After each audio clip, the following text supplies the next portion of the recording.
Intro দেবে। আমার নাম অনুষ্কা পাল। জোরে বলো। আমার নাম অনুষ্কা পাল। আমি আমার রেজিস্ট্রেশন নাম্বার JP9141।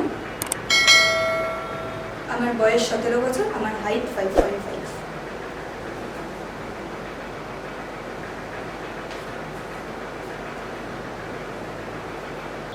মা, তোমার মতো আমিও একজন অ্যাক্ট্রেস হতে চাই।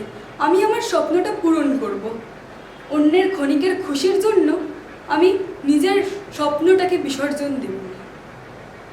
আমি জানি নানা নানির জন্য তোমার স্বপ্নটা তুমি পূরণ করতে পারোনি, এর জন্য আজও তোমার রিগ্রেট ফিল হয়, কিন্তু আমি সেটা করব না। আজই তুমি বাবার সাথে কথা বলবে যে আমি এখন বিয়ে করতে চাই না, আমি একজন অ্যাক্ট্রেস হতে চাই। আমি অ্যাক্ট্রেস হওয়ার জন্য অডিশন দিতে কলকাতায় যেতে চাই। প্লিজ মা, প্লিজ।